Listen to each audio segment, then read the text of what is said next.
What's up, positive people? You got Dana here, and today I'm coming to you guys with episode 2 of my untitled stream of consciousness / podcast. And today I want to talk about imaging and some of the things that we let fly in media that's meant to be consumed by us. Particularly, I want to talk about some of the things that I have been taking in recently. As y'all know, a couple weeks back, it's been almost 2 weeks since the last time I decided to post one of these, but I talked about Kevin Samuels and Joe Budden, and since then there have been some updates. I'm not gonna lie to y'all, I think I'm a Kevin Samuels supporter. I've been watching him since that last video quite a bit, taking in a lot of his content. And what I have come to realize is a lot of the women that follow him and call into his show are very misinformed and not that well read. And I think they make it really easy for him in terms of debate. I have yet to see any of those women put up any sort of a fight. Not to say that there's a need for a fight, but just the women who are trying to make valid points tend to not be the ones who can even get a sentence together. But a lot of the stuff that he talks about, I kind of do identify with. And I can only speak for myself, right? So this is coming from a 32-year-old woman who has a child, who's listening to this information with the hope of maybe marrying. I don't necessarily have an aspiration at this point. I have a larger aspiration of just being a fully self-sufficient person, somebody who can make money for themselves wherever they are on earth. I think that's real freedom. Real freedom, I think, is being able to sustain yourself on this planet without a job, working as a middleman. And when I say a job, I'm talking about a W-2 job that you clock in and out of. I think not necessarily being your own boss, but being able to take your job wherever, whenever is real freedom, you know. Right now I'm chained to a desk. It just is what it is, right? So I've been listening to a lot of his content, and a big thing that I respect is this idea of getting to the grind every single day. It's, again, a big part of the reason why I've been taking vlogging every day in May a bit more seriously, because every time I've tried to do this in the past, I have just never been able to follow through with it. It's to the point where now if I miss an upload, I'm willing to upload twice in a day just to make sure that I get them up, because before I just never took what I was doing seriously enough to follow through on getting a month's worth of content up, right? So I'm watching all of this content, and you know, initially when you're watching the stuff, the things that are fed to you are his back and forths with people who just aren't that smart. You know what I mean? All of his viral moments are these moments with people that are like just really dim. And that stuff is good surface level, but I've gotten so many really good gems from watching the content. I'm not saying that y'all should go and check him out. And there are going to be women particularly who say that they feel like he's abrasive and that the way that he talks to women is abrasive. But here's the thing too, right? When you are a part of somebody's platform, you have to understand that they can run their platform however they want to run it. And obviously his demeanor is going to be completely different if he's brought on someone else's platform. Like, I've seen him in other interviews, and the person that he is in interviews is definitely not the person that he is on his platform. So I say all of that to say that I've gotten a lot out of it. The last 2 videos of his that I watched, I actually played them while I was at work, like podcasts.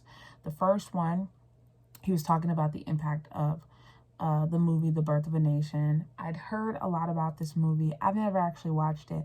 Since I viewed his video, I want to go and take the time to watch it and take the movie in and do my research on the implications of The Birth of a Nation, because it speaks to how, you know, a lot of the, you know, African-American Black tropes began, how we're viewed in the media, how we're portrayed in the media, the power of blackface, the power of misinformation and alternative facts, just a lot of things.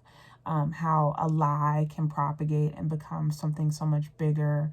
There's just so many things. Like, one point that was worth mentioning is that prior to the movie becoming popular, the KKK had up to that point been non-existent, and as a result of that movie there was a resurgence of the KKK. So really good information in it. Basically the theme that I got out of that video was the fact that, like, up to now Black people don't control their own image. You know, there's no ownership in media too. There was in BET, but now there isn't. So, you know, if in particular Black men want to be portrayed in a better light, it's very important that they own more and that they are able to show positive imagery of themselves to change the narrative, or at least, you know, give people a, you know, just better alternatives overall. One person that I can think of in particular that I really respect and I see totally like taking over the game and being that positive person, and I hope that like Hollywood doesn't change him, is Kev on Stage. I've been watching Kev since All Def Digital, and he was never the funniest person there, but he always struck me as somebody who was business minded and understood the bigger picture. And you know, he's completely like, you know, I get the vibe from him that he believes in ownership and that he wants to be a positive, you know, portrayal of Black men, Black fatherhood, Black men in marriage. Like, it's just good to see. And from a comedy standpoint, you know what I'm saying? All the people that he features on his channel aren't necessarily family friendly. We're not just that, right? But I love the fact that he is a pillar, and now his platform is a place for us to just look better overall.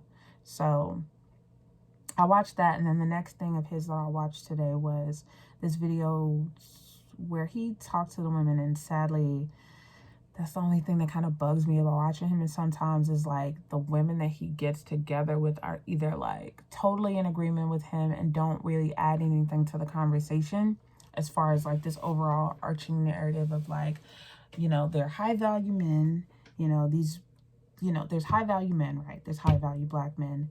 There's a limited supply of high value Black men.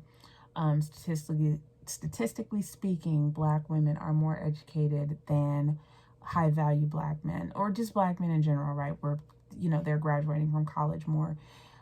There's this overarching narrative that because the numbers are so slim that overall more Black women should be okay. Not necessarily with settling. I'm not going to use that word, because even when you use that word on his platform, I'm not going to say he gets triggered, but he gets offended because that's not really the way he's wording it. But basically what I get and what the theme often is women need to be okay with the options that they're presented with, especially if a guy is halfway decent. If he makes enough money, if he, you know, if he wants to be around you and you're a 5, 6, 7, whatever, he doesn't believe in sevens. If you're a 4, 5, or 6 and there's a guy who's doing okay in life and wants to be with you, you should settle for that guy. However, I don't think that that accounts for, you know, this idea that you shouldn't rush into things necessarily, because a guy can, you know, be marriage material and marriage ready and then come with like a ton of baggage from his own childhood and vice versa. So I don't really subscribe to the notion that women should settle.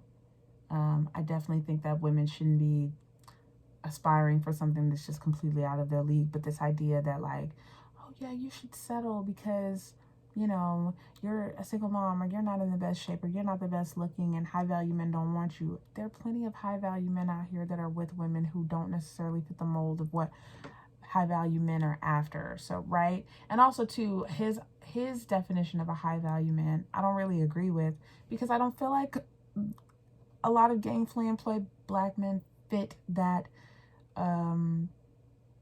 mold. I think he mentions that like the guy needs to be making in the 6 figures for 5 years consecutively, that he like is LinkedIn recognized, all these things. Like, a lot of brothers don't even know that they need to be like LinkedIn. You know what I mean? Like, when you talk to certain people about LinkedIn as an application, they go, oh, I ain't got no LinkedIn. I got my resume on Indeed. And that's as far as they go. Like, a lot of people just aren't hip to that, right? Also too, he talks about how, yeah, the guy can't be an entrepreneur, and like, we're not talking about potential, we're talking about someone who's established, which I completely understand. I get it. What is this crap in my microphone? I get it, right? But it's very narrow, right? This high quality man thing. And he's probably right. Hell, I'm not a man. But I just go, all of this seems to draw back to high value men have options. You know what I'm saying? Don't be upset if you're with a high value man and he exercises his options. You need to be fit, beautiful, and inspirational. But I just get the impression sometimes from the content that you just got to be happy and be supportive and be down, keep him fed, keep his balls empty, and everything will work itself out. And I feel like love is a little more complicated than that. I feel like courting is a little more complicated than that. I feel like dating is a little more complicated than that. And I feel like a lot of that advice is meant for women trying to maintain healthy marriages, oftentimes. And then too, this idea that like, once you're in your 30s, they call it the danger zone. It's like your biological clock is ticking, and because you're losing vitality in your fertility, somehow that makes you not necessarily even lesser than, but just ain't nobody checking for somebody older. I just don't believe that. I don't believe the hype in that way, right? I say all of that to say that I've gotten a lot of really good gems from the content, just as far as like what women can be to just be more magnetic, to use your femininity to your advantage, how you can do so much more with less, like that stuff. And it's things that I've already heard, but it's always good to like have that stuff reaffirmed. I can appreciate that. What kind of grinds my gears sometimes about the content is the fact that a lot of the women that call in just aren't well versed, don't know how to speak for themselves, don't know how to put a coherent thought together, don't listen. I feel like any exchange that you're having, any conversation that you're having online, you have to be willing to listen, to take in what you are told, to process that information, and then give people feedback based on what they've said, and then add your points to that. Oftentimes these, women are calling in with a chip on their shoulder, and as a result, they're not getting a word in edgewise because, Kevin's, going off the rails about how they're not on topic, or how they're incoherent, or how they're not making sense. It's just, we need more intellectual women on the show so I can get more out of the show. And a couple women have called in and like added stuff, but they all seem to be kind of like yes men, agreeing to the notions that Kevin's put forth, which are true and valid in some ways, but then in some ways I go, they're outliers. I feel like things are a little more complex and complicated than he's making it out to be, and I don't believe that all high value men subscribe to the ideas that he's saying that they subscribe to. I feel like love is love. I feel like chemistry overall is going to rule whether somebody is fertile, young, pure, whatever, all these other things that people talk about when they're talking about who's ideal marrying material. Me personally, how I feel about my, whether I'm a high value woman, I don't base my value on that.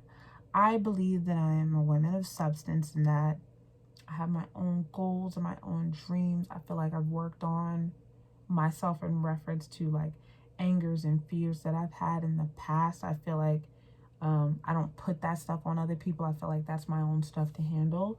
I feel like I do know how to verbalize my wants and needs. I'm not someone who beats around the bush anymore. Early on when I was in my 20s, I was really good about just being like, I'm fine. Everything's fine. Everything's good. If I was hurt, everything's fine.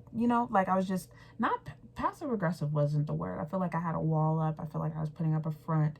I feel like I was playing that strong black woman role tough. And at this point in my life, I just don't have the time, patience, or energy to do any of that stuff anymore. So I just don't. And because I've had all this time to kind of work on myself and get over a lot of my hangups, I feel like in that regard, I'm good to go. I personally don't feel like where I'm at in life makes me suitable to be a wife, though, only because my focus and my energy still is on me. One, because I have a child. Like, there's not this itch to procreate because I have a child.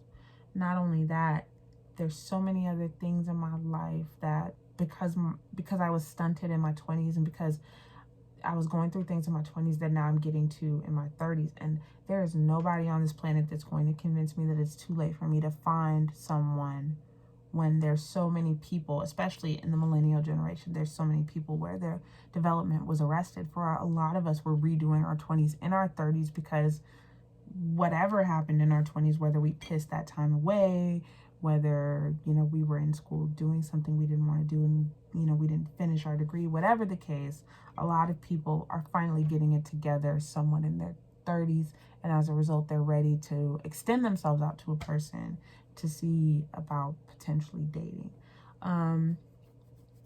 So I say all of that to say that, like, I've really been enjoying his content. I don't agree with everything he says, and I don't think that the stuff that you take in, you have to agree with everything. Like, you just don't. Keeping that in mind, though, I'll switch gears real quick. I'm probably done with the Breakfast Club. This whole Kwame Brown, Charlamagne the God situation, like Charlamagne has disgusted me a lot in the past, right? But I feel like the Kwame Brown thing is the straw that broke the camel's back, because I feel like it was a veiled attempt to disparage that man's character. If you're not aware, Kwame Brown is a basketball player who was a huge prospect when he was drafted, and there were a lot of high hopes riding on him.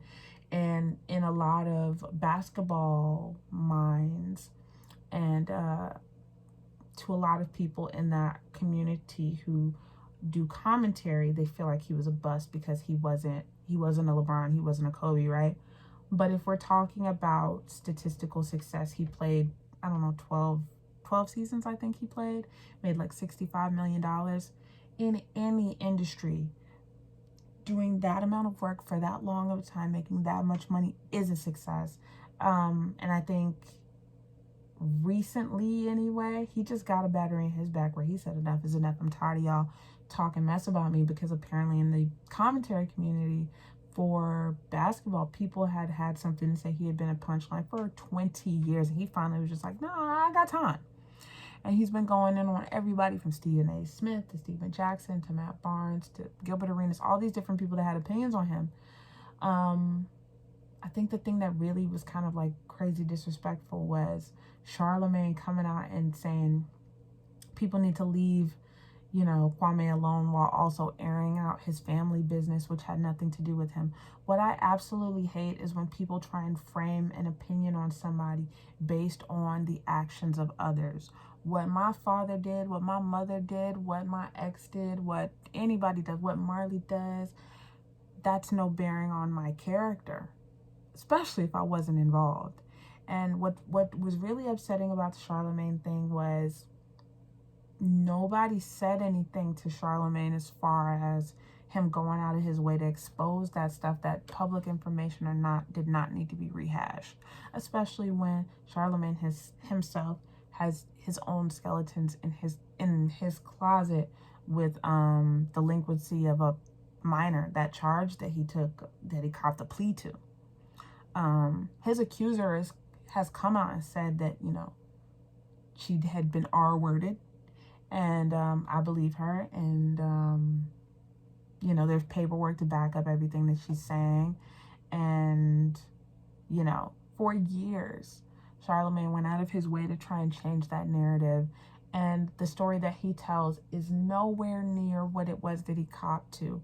So I do look at him and I side-eye him, especially because I go, you have made a career out of being of that Wendy Williams school of thought where trashing people is how you get clicks and views, but then you don't expect for people to go and check your rap sheet as well. And I think that's whack. Like, if you're in the business of being a gossiper, expect for people to gossip about you. Nobody's slate is completely clean. And I just thought it was really tacky that, he was using the guise of, having Kwame's back to then talk about how he went to school with certain people because they're both from South Carolina and all this other foolishness. Like, it just felt very crabs in a barrel. And Charlamagne's always kind of struck me that way. Just the way that he talks to women, the way that he demeans people that he feels like aren't a threat, just all of it, you know, has come to a head. And at this point, I have to go, you know, you're starting to look like somebody who is being paid not only to oppress but to disparage people who look just like you. You know, you use mental health and you're pubbing, you know, your books and how you see a therapist, but you're doing all of these things that are very indicative of somebody with narcissistic tendencies, and it's really sad. Like, at least I'll give Joe Budden this. He's never pretended to be anything that he's not. Like, I've always known that Joe Budden was an asshole from day one, right? Charlamagne is busy playing like his image is rehabbed and he's a different person, but he stays going back to what he knows, and it's disgusting. Even his apology to Kwame was just half-assed, you know? Instead of just admitting that, like, I said some shit that I didn't have any business saying, you're sitting here talking about how you opened up wounds and, you know, you're apologizing to his family when really the apology should have been, hey, Kwame, I'm busy running my mouth about your life when it had nothing to do with what I was talking about, point blank period. Sorry for disrespecting you and your family. And that could have just been that. But instead, again, he wants to put it under this cloak of mental health, and it's just... yeah. So last thing is you know, the Joe Budden Podcast Network, yeah, they need to get a human resources department. Between Rory and Mal getting abruptly fired and then the whole Olivia Dope situation with her and sexual harassment. I watched the video. It was cringy. Not to defend Joe, but his sense of humor is sort of cringy, gross, creepy when it comes to women. I will say that, though, you know, you're in the workplace, and if these are your employees and people that depend on this for their livelihood, you kind of have to tread lightly. So I can totally understand where she's coming from, and I hope that this is an opportunity for him to restructure and maybe, I don't know. I don't even know how you fix a situation like that, because Mandy and Bridget, like I said, it's very clear to me that they're just like, man, I can't really say nothing even though, you know, I'm for women, you know, because I'm out here trying to get the bag. Like, it's just a bad situation all around. And it just, again, the culture over there at the Joe Budden Podcast Network is a very toxic culture. I'm not exactly sure what can be done, because the person who is at the head of it, like I said, is a known jerk, is a known misogynist, is a known narcissist, is somebody who has made a brand off burning bridges, ending relationships in a very grandiose, flamboyant way. Yeah. Either you want to work with a person like that or you don't want to work with a person like that. You know what I'm saying? I'm just saying. You must be paying them well, though, over on the See the Thing Is podcast, because they've been trying to justify it and people aren't having it. But honey, they are using all of the political words, you know, the corporation, the network, and accountability. And whew, it's bad to see when you don't have a place where you can just speak your mind because you're doing it for the money. And that's what sucks, is it's very obvious that they're there for a check, and that the check dictates what it is they do and don't get to say, and that is weak sauce. Yeah, man, just overall this week, as I'm taking in things, the overarching theme for me has just been the importance of Black men and Black women, Black men and Black men, Black women and Black women respecting each other, you know, choosing their words more wisely, not being so quick to disparage, discredit, and defame. You know, it shouldn't be your first response to wanna, you know, come on your platform and completely shit on a person who looks like you. It's just, it's not cute. Obviously, there are going to be times when people give you a reason, and, you know, you have a place to say what it is you want to say when people do wrong. But what Charlamagne did was not that. And as far as the harassment goes, there has to be decorum in the workplace. Joe, get your shit together, or don't work with women. You know what I'm saying? I can't even be too mad at the girls because, again, they're chasing a bag, and, you know, it's all fun and games, and, you know, you're strong in your convictions until it threatens your livelihood. And we saw them not keep the same energy, and I can't really too much be mad at them because for all we know, this is a stepping stone for them to go and get their own platform and then expose Joe at a later date. You know what I'm saying? Like, just, it kind of sucks that they're in this position where it's like they're getting all this visibility that they wouldn't normally get because they're on this podcast, but then at the same time, their boss is a fucking creepy jerk. It's just bad all around. It's bad all around. So anyway, that's all I have, man. It's about to be 11 and I have an all-nighter to do. I have notes to take. I have an A in biology and a B in poli-sci because my damn poli-sci teacher grades hard as hell. So I'm up here staying up all night getting these notes together. So hopefully I can get this grade up by the end of the year. I have asked for extra credit. I'm shameless. I don't give a damn. When in doubt, ask for extra credit.